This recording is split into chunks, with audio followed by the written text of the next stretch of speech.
ಸ್ನೇಹಿತರೆ, ಮೊನ್ನೆ ಇರಾನ್ 300ಕ್ಕೂ ಹೆಚ್ಚು ಡ್ರೋನ್ಗಳನ್ನ ಮಿಸೈಲ್ಗಳನ್ನ ಒಂದೇ ಸಮನೆ ಇಸ್ರೇಲ್ನ ಕಡೆಗೆ ಹಾರಿಬಿಟ್ರು ಇಸ್ರೇಲ್ನ ಏರ್ ಡಿಫೆನ್ಸ್ ಸಿಸ್ಟಮ್ಗಳು ಇರಾನ್ನ 99% ದಾಳಿಯನ್ನ ಇಸ್ರೇಲ್ ನೆಲವನ್ನ ತಲುಪುವ ಮೊದಲೇನೆ ನಾಶ ಮಾಡಿ ಇಸ್ರೇಲ್ ತನ್ನ ನೆಲವನ್ನ ರಕ್ಷಿಸಿಕೊಳ್ಳೋಕೆ ಯಶಸ್ವಿಯಾಗಿತ್ತು. ಇದರ ಹೊರತಾಗಿನೂ ಇಸ್ರೇಲ್ನ ಸುತ್ತಲೂ ಇರುವ ಹಮಾಸ್, ಹಿಜ್ಬುಲ್ಲಾಗಳು ಇಸ್ರೇಲ್ನ ಮೇಲೆ ಮೇಲಿಂದ ಮೇಲೆ ಎಷ್ಟೇ ದಾಳಿಗಳನ್ನ ಮಾಡ್ತಾ ಇದ್ರು, ಎಷ್ಟೇ ಮಿಸೈಲ್ಗಳನ್ನ ಹಾರಿಸ್ತಾ ಇದ್ರು ಇಸ್ರೇಲ್ನ ಏರ್ ಡಿಫೆನ್ಸ್ ಸಿಸ್ಟಮ್ಗಳು ಸ್ಟ್ರಾಂಗ್ ಆಗಿ ಇರೋದ್ರಿಂದ ಇಸ್ರೇಲ್ಗೆ ಹೆಚ್ಚಿನ ಹಾನಿಯನ್ನ ಉಂಟು ಮಾಡೋಕೆ ಆಗ್ತಿಲ್ಲ. ಸೊ ಈ ಮಧ್ಯೆ ಇಸ್ರೇಲಿ ಮಿಸೈಲ್ ಡಿಫೆನ್ಸ್ ಸಿಸ್ಟಮ್ಗಳ ಬಗ್ಗೆ ಮತ್ತು ಅದರ ಸಕ್ಸಸ್ ರೇಷಿಯೋಗಳ ಬಗ್ಗೆ ಆಗಾಗ ಕೇಳುವ ನಮ್ಗೆ, ಒಂದು ವೇಳೆ ಭಾರತದ ಮೇಲೂ ಈ ರೀತಿಯ ದಾಳಿಗಳು ಆದ್ರೆ, ಪಕ್ಕದ ಪಾಕಿಸ್ತಾನ ಅಥವಾ ಚೈನಾ ಭಾರತದ ಮೇಲೆ ಇದೇ ರೀತಿಯ ದಾಳಿಯನ್ನ ಮಾಡಿದ್ರೆ ಭಾರತ ಹೇಗೆ ಈ ದಾಳಿಯಿಂದ ರಕ್ಷಿಸಿಕೊಳ್ಳುತ್ತೆ? ನಮ್ಮ ಬಳಿಯೂ ಒಂದು ಸ್ಟ್ರಾಂಗ್ ಏರ್ ಡಿಫೆನ್ಸ್ ಸಿಸ್ಟಮ್ ಇದೆಯಾ? ಇದ್ರೆ ಅದು ಹೇಗೆ ಕೆಲಸ ಮಾಡುತ್ತೆ ಎನ್ನುವ ಪ್ರಶ್ನೆಗಳು ತಲೆಯಲ್ಲಿ ಬರುತ್ತೆ. ಸೊ ಈಗ ನಾವು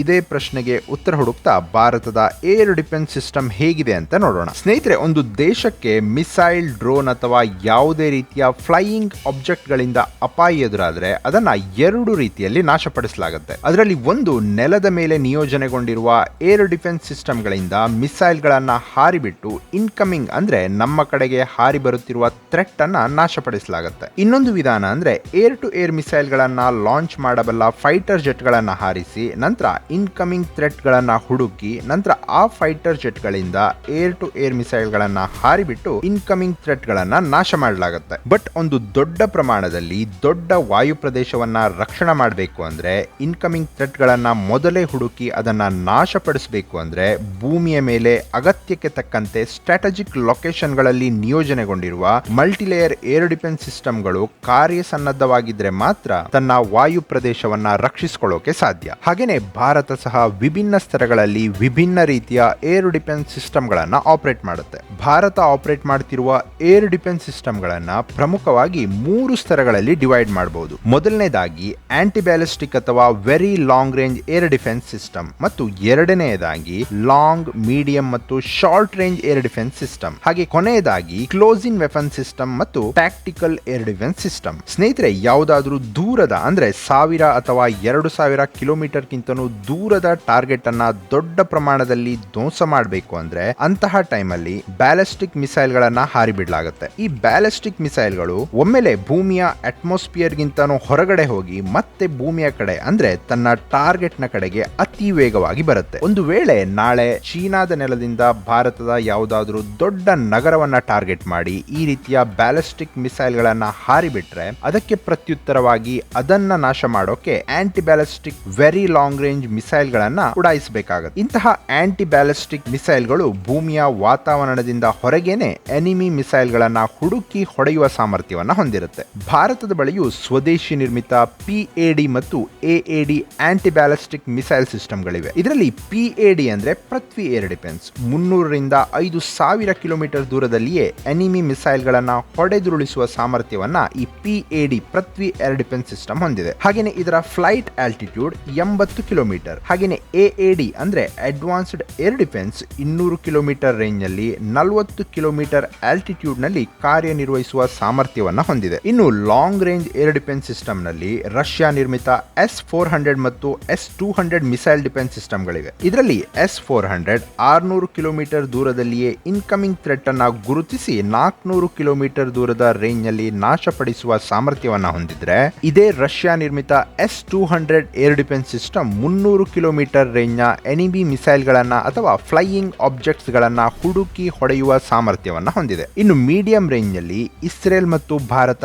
ಜಂಟಿಯಾಗಿ ಅಭಿವೃದ್ಧಿಪಡಿಸಿದ ಬರಾಕ್ 8 ಮಿಸೈಲ್ ಗಳಿವೆ. ಈ ಬರಾಕ್ 8 ಮಿಸೈಲ್ ಗಳು MRSAM, LRSAM ಮತ್ತು ಬರಾಕ್ ER ಹೀಗೆ 3 ವೇರಿಯಂಟ್ ಗಳಲ್ಲಿ ಇದೆ. ಹಾಗೇನೆ 500 ಮೀಟರ್ ನಿಂದ 70 ಕಿಲೋಮೀಟರ್, 100 ಕಿಲೋಮೀಟರ್ ಮತ್ತು 150 ಕಿಲೋಮೀಟರ್ ರೇಂಜ್ ನಲ್ಲಿ ಇರುವ ಯಾವುದೇ ರೀತಿಯ ಏರ್ಬೋರ್ನ್ ಥ್ರೆಟ್ ಗಳನ್ನ ನಾಶಪಡಿಸುವ ಸಾಮರ್ಥ್ಯವನ್ನ ಈ ಬರಾಕ್ 8 ಮಿಸೈಲ್ ಗಳು ಹೊಂದಿವೆ. ಇನ್ನು ಶಾರ್ಟ್ ರೇಂಜ್ ನಲ್ಲಿ ಇಸ್ರೇಲಿ ನಿರ್ಮಿತ ಸ್ಪೈಡರ್ ಮತ್ತು ಸ್ವದೇಶಿ ನಿರ್ಮಿತ ಆಕಾಶ್ ಮಿಸೈಲ್ ಸಿಸ್ಟಮ್ ಗಳು ಭಾರತದ ವಾಯು ಪ್ರದೇಶವನ್ನ ರಕ್ಷಿಸುವ ಕೆಲಸವನ್ನ ಮಾಡುತ್ತೆ. ಅದರಲ್ಲಿ ಇಸ್ರೇಲಿ ನಿರ್ಮಿತ ಸ್ಪೈಡರ್ ಏರ್ ಡಿಫೆನ್ಸ್ ಸಿಸ್ಟಮ್ ಗಳು 2 ವೇರಿಯಂಟ್ ಗಳನ್ನ ಹೊಂದಿದ್ರೆ, ಅದರಲ್ಲಿ ಫೈಥನ್ ವೇರಿಯಂಟ್ 5 ರಿಂದ 20 ಕಿಲೋಮೀಟರ್ ದೂರದ ರೇಂಜ್ ನಲ್ಲಿ ಇನ್ಕಮಿಂಗ್ ಥ್ರೆಟ್ ಗಳನ್ನ ನಾಶಪಡಿಸಿದ್ರೆ, ಡರ್ಬಿ ವೇರಿಯಂಟ್ 50 ಕಿಲೋಮೀಟರ್ ರೇಂಜ್ ನಲ್ಲಿ ಬರುವ ಎನಿಮಿ ಮಿಸೈಲ್ ಅಥವಾ ಏರ್ಕ್ರಾಫ್ಟ್ ಗಳನ್ನ ಹೊಡೆದುರುಳಿಸುವ ಸಾಮರ್ಥ್ಯವನ್ನ ಹೊಂದಿದೆ. ಹಾಗೇನೆ ಸ್ವದೇಶಿ ನಿರ್ಮಿತ Akash defence system 25 kilometre range ನಲ್ಲಿ ಭಾರತದ ವಾಯು ಪ್ರದೇಶವನ್ನ ರಕ್ಷಿಸುವ ಸಾಮರ್ಥ್ಯವನ್ನ ಹೊಂದಿದೆ. ಇನ್ನು ಶಾರ್ಟ್ ರೇಂಜ್ ನಲ್ಲಿ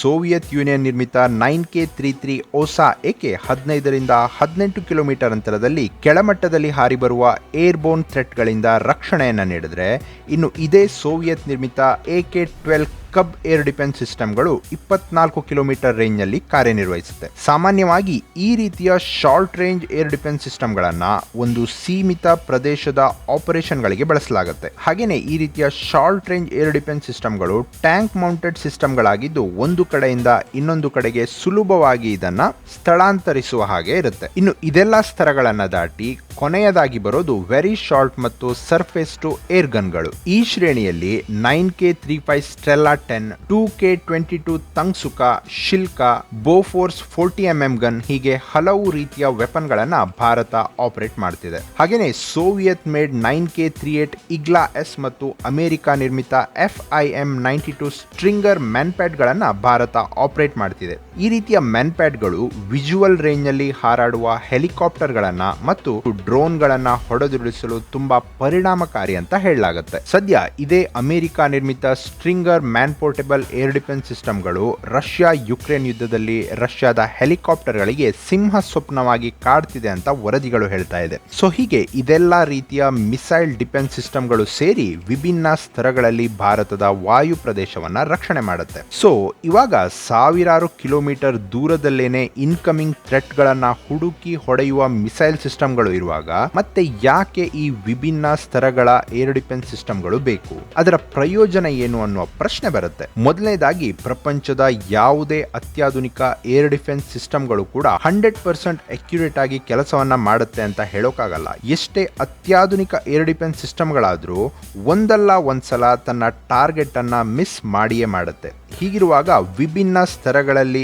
ವಿಭಿನ್ನ ರೇಂಜ್ಗಳ ಏರ್ ಡಿಫೆನ್ಸ್ ಸಿಸ್ಟಮ್ಗಳು ನಿಯೋಜನೆಗೊಂಡಿದ್ರೆ ಆ ವಾಯು ಪ್ರದೇಶದ ರಕ್ಷಣೆ ಕೂಡ ಹೆಚ್ಚಾಗುತ್ತೆ. ಹಾಗೇನೆ ಇನ್ಕಮಿಂಗ್ ಥ್ರೆಟ್ ಗಳನ್ನ ಒಂದು ಮಿಸ್ ಆದ್ರೆ ಇನ್ನೊಂದು ಸ್ತರಗಳಲ್ಲಿ ನಾಶ ಮಾಡೋಕೆ ಸಾಧ್ಯ ಆಗುತ್ತೆ. ಹಾಗೇನೆ ಏರ್ಬೋರ್ನ್ ಥ್ರೆಟ್ ಗಳು ಮಿಸೈಲ್ ರೂಪದಲ್ಲಿ ಮಾತ್ರ ಬರುತ್ತೆ ಅಂತ ಅಲ್ಲ. ಫೈಟರ್ ಜೆಟ್ಗಳು, ಡ್ರೋನ್ಗಳು, ಇಂಟರ್ ಕಾಂಟಿನೆಂಟಲ್ ಬ್ಯಾಲಿಸ್ಟಿಕ್ ಮಿಸೈಲ್ಗಳು, ಲೋ ಆಲ್ಟಿಟ್ಯೂಡ್ ನಲ್ಲಿ ಹಾರಾಡುವ ಕ್ರೂಸ್ ಮಿಸೈಲ್ಗಳು ಹೀಗೆ ವಿವಿಧ ರೂಪದಲ್ಲಿ ಅಪಾಯ ಎದುರಾಗಬಹುದು. ಆಗ ಈ ರೀತಿಯ ಅಪಾಯಗಳನ್ನ ಎದುರಿಸೋಕೆ ಯಾವ ಮಿಸೈಲ್ ಸಿಸ್ಟಮ್ಗಳು ಪರಿಣಾಮಕಾರಿಯಾಗುತ್ತೋ ಅಂತಹದ್ದನ್ನೇ ಬಳಸಿ ವಾಯು ಪ್ರದೇಶವನ್ನ ರಕ್ಷಿಸಬೇಕಾಗುತ್ತೆ. ಇನ್ಕಮಿಂಗ್ ಥ್ರೆಟ್ ಗಳನ್ನ ನಾಶಪಡಿಸಬೇಕಾಗುತ್ತೆ. ಉದಾಹರಣೆಗೆ ಕೆಳಸ್ತರದಲ್ಲಿ ಹಾರಿ ಬರುವ ಡ್ರೋನ್ ಗಳಿಗೆ ಅಥವಾ ಕ್ರೂಸ್ ಮಿಸೈಲ್ ಗಳಿಗೆ ಆಂಟಿ ಬ್ಯಾಲಿಸ್ಟಿಕ್ ಮಿಸೈಲ್ ಗಳನ್ನ ಲಾಂಚ್ ಮಾಡಿ ನಾಶ ಮಾಡೋದು ಅಷ್ಟು ಪರಿಣಾಮಕಾರಿಯಾಗಿರಲ್ಲ. ಹಾಗೇನೆ ಆರ್ಥಿಕವಾಗಿಯೂ ದುಬಾರಿಯಾದಿತ್ತು. ಈ ಆಂಟಿ ಬ್ಯಾಲಿಸ್ಟಿಕ್ ಮಿಸೈಲ್ಗಳು ನಮ್ಮ ಕಡೆ ದೂರದಿಂದ ಬರಬಹುದಾದ ಇಂಟರ್ ಕಾಂಟಿನೆಂಟಲ್ ಬ್ಯಾಲಿಸ್ಟಿಕ್ ಮಿಸೈಲ್ ಗಳನ್ನ ಪರಿಣಾಮಕಾರಿಯಾಗಿ ನಾಶ ಮಾಡುವ ಸಾಮರ್ಥ್ಯವನ್ನ ಹೊಂದಿರುತ್ತೆ. ಹಾಗೇನೆ ಒಂದು ವಾಯು ಪ್ರದೇಶವನ್ನ ರಕ್ಷಿಸೋಕೆ ವಿಭಿನ್ನ ಸ್ತರಗಳಲ್ಲಿ ವಿಭಿನ್ನ ರೀತಿಯ ಅಪಾಯಗಳನ್ನ ಎದುರಿಸೋಕೆ ನಿಯೋಜನೆಗೊಂಡಿರುವ ಏರ್ ಡಿಫೆನ್ಸ್ ಸಿಸ್ಟಮ್ಗಳು ಜಂಟಿಯಾಗಿ ಕಾರ್ಯನಿರ್ವಹಿಸಿದ್ರೆ ಮಾತ್ರ ಅಪಾಯಕ್ಕನುಗುಣವಾಗಿ ವಾಯು ಪ್ರದೇಶವನ್ನ ಪರಿಣಾಮಕಾರಿಯಾಗಿ ರಕ್ಷಿಸಿಕೊಳ್ಳೋಕೆ ಸಾಧ್ಯ. ಹಾಗಾದ್ರೆ ಇಷ್ಟೆಲ್ಲ ವಿಭಿನ್ನ ರೀತಿಯ ಏರ್ ಡಿಫೆನ್ಸ್ ಸಿಸ್ಟಮ್ಗಳು ಒಟ್ಟಿಗೆ ಹೇಗೆ ಕಾರ್ಯನಿರ್ವಹಿಸುತ್ತೆ? ಈ ಏರ್ ಡಿಫೆನ್ಸ್ ಸಿಸ್ಟಮ್ಗಳ ಕಾರ್ಯಾಚರಣೆಯ ರೀತಿಯಾದ್ರೂ ಹೇಗೆ? ಸ್ನೇಹಿತರೆ, ಈ ಏರ್ ಡಿಫೆನ್ಸ್ ಸಿಸ್ಟಮ್ಗಳು ಮುಖ್ಯವಾಗಿ 4 ಹಂತದಲ್ಲಿ ಆಪರೇಷನ್ ಅನ್ನ ಪೂರ್ಣಗೊಳಿಸುತ್ತೆ. ಮೊದಲನೇದಾಗಿ ಡಿಟೆಕ್ಷನ್, ನಂತರ ಐಡೆಂಟಿಫಿಕೇಶನ್, ನಂತರ ಇಂಟರ್ಸೆಪ್ಷನ್ ಮತ್ತು ಕೊನೆಯದಾಗಿ ಡಿಸ್ಟ್ರಕ್ಷನ್. ಹಾಗೇನೆ ಪ್ರತಿ ಏರ್ ಡಿಫೆನ್ಸ್ ಸಿಸ್ಟಮ್ ಕೂಡ ತನ್ನದೇ ಆದ ರೇಡಾರ್ ಗಳನ್ನ ಸಹ ಹೊಂದಿರುತ್ತೆ. ಹಾಗೇನೆ ಈ ಡಿಫೆನ್ಸ್ ಸಿಸ್ಟಮ್ ಗಳ ರೇಡಾರ್ ಗಳು ತನ್ನ ಮಿಸೈಲ್ ರೇಂಜ್ ಗಳಿಗಿಂತ ಹೆಚ್ಚಿನ ರೇಂಜ್ ಅನ್ನ ಹೊಂದಿರುತ್ತೆ. ಉದಾಹರಣೆಗೆ S-400 ಏರ್ ಡಿಫೆನ್ಸ್ ಸಿಸ್ಟಮ್ ನ ಮಿಸೈಲ್ ರೇಂಜ್ 400 ಕಿಲೋಮೀಟರ್ ಆದ್ರೂ ಅದರ ರೇಡಾರ್ ಗಳು 600 ಕಿಲೋಮೀಟರ್ ದೂರದಲ್ಲಿಯೇ ಇನ್ಕಮಿಂಗ್ ಥ್ರೆಟ್ ಗಳನ್ನ ಡಿಟೆಕ್ಟ್ ಮಾಡುವ ಸಾಮರ್ಥ್ಯವನ್ನ ಹೊಂದಿದೆ. ಇದೇ ರೀತಿ ಪ್ರತಿ ಏರ್ ಡಿಫೆನ್ಸ್ ಸಿಸ್ಟಮ್ ಗಳಲ್ಲಿಯೂ ಕೂಡ ವರ್ಕ್ ಆಗುತ್ತೆ. ಹಾಗೇನೆ ಇಂಟರ್ ಕಾಂಟಿನೆಂಟಲ್ ಬ್ಯಾಲಿಸ್ಟಿಕ್ ಮಿಸೈಲ್ಗಳು ಲಾಂಚ್ ಆದ್ರೆ ಅದರ ಡೇಟಾವನ್ನ ಮಿಲಿಟರಿ ಸ್ಯಾಟಲೈಟ್ಗಳು ನೀಡುತ್ತೆ. ಹೀಗೆ ಏರ್ ಡಿಫೆನ್ಸ್ ಸಿಸ್ಟಮ್ನ ರೇಡಾರ್ಗಳು, ಸ್ಯಾಟಲೈಟ್ಗಳು ಮತ್ತು ಉಳಿದ ಮಿಲಿಟರಿ ರೇಡಾರ್ಗಳು ಸೇರಿ ಮೊದಲ ಹಂತದಲ್ಲಿ ಅಪಾಯವನ್ನ ಡಿಟೆಕ್ಟ್ ಮಾಡಿದ್ರೆ ಎರಡನೆಯ ಹಂತದಲ್ಲಿ ಅದು ನಿಜವಾಗಿಯೂ ನಮ್ಗೆ ಎದುರಾದ ಅಪಾಯನ ಅಥವಾ ಯಾವುದೋ ನಮ್ಮದೇ ಫ್ರೆಂಡ್ಲಿ ಫೈಟರ್ ಜೆಟ್ಗಳು ಈ ಕಡೆ ಬರ್ತಾ ಇದೆಯಾ ಅನ್ನೋದನ್ನ ಕನ್ಫರ್ಮ್ ಅನ್ನ ಮಾಡಿ, ಒಂದು ವೇಳೆ ಅದು ಅಪಾಯವೇ ಆಗಿದ್ರೆ ಅದು ಯಾವ ರೀತಿಯ ಅಪಾಯ ಅನ್ನೋದನ್ನ ಎರಡನೇ ಹಂತದಲ್ಲಿ ಐಡೆಂಟಿಫೈ ಐಡೆಂಟಿಫಿಕೇಶನ್ ಮಾಡಲಾಗುತ್ತೆ. ನಂತರ ಅದು ನಮಗೆ ಎದುರಾಗ್ತಾ ಇರುವ ಅಪಾಯ ಅಂತ ಕನ್ಫರ್ಮ್ ಆದ ಮೇಲೆ ಆ ಪರ್ಟಿಕ್ಯುಲರ್ ಥ್ರೆಟ್ಗೆ ಯಾವುದು ಸೂಟೇಬಲ್ ಏರ್ ಡಿಫೆನ್ಸ್ ಸಿಸ್ಟಮ್ ಅಂತ ನೋಡಿ ಅಂತಹ ಏರ್ ಡಿಫೆನ್ಸ್ ಸಿಸ್ಟಮ್ ಗಳಿಂದ ಮಿಸೈಲ್ ಅನ್ನ ಲಾಂಚ್ ಮಾಡಿ ಇಂಟರ್ಸೆಪ್ಟ್ ಮಾಡಲಾಗುತ್ತೆ. ಹಾಗೇನೆ ಲಾಂಚ್ ಆದ ಮಿಸೈಲ್ ತನ್ನ ಟಾರ್ಗೆಟ್ ನ ಕಡೆಗೆ ಹೋಗಿ ಎದುರಾಗುತ್ತಿರುವ ಅಪಾಯಗಳ ಬಳಿ ಅಥವಾ ಇನ್ಕಮಿಂಗ್ ಥ್ರೆಟ್ ನ ಬಳಿ ಹೋಗಿ ಸ್ಫೋಟಗೊಂಡು ಬರುತ್ತಿರುವ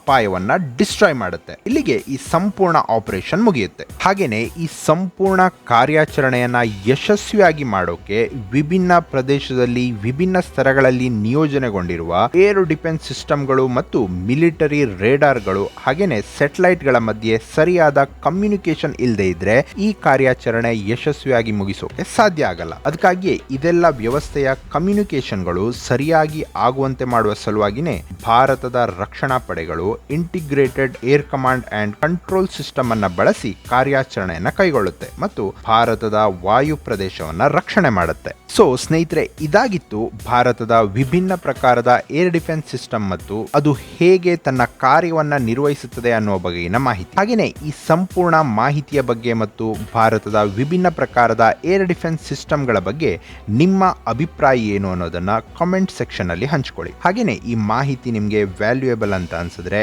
ವಿಡಿಯೋನ ಲೈಕ್ ಮಾಡಿ, ಶೇರ್ ಮಾಡಿ, ಹಾಗೆ ಚಾನೆಲ್ ಅನ್ನ ಸಬ್ಸ್ಕ್ರೈಬ್ ಮಾಡಿ ಬೆಲ್ ಐಕನ್ ಅನ್ನ ಪ್ರೆಸ್ ಮಾಡೋಕೆ ಮರಿಬೇಡಿ. ಮುಂದಿನ ವಿಡಿಯೋದಲ್ಲಿ ಮತ್ತೆ ಭೇಟಿಯಾಗೋಣ. ನಮಸ್ಕಾರ.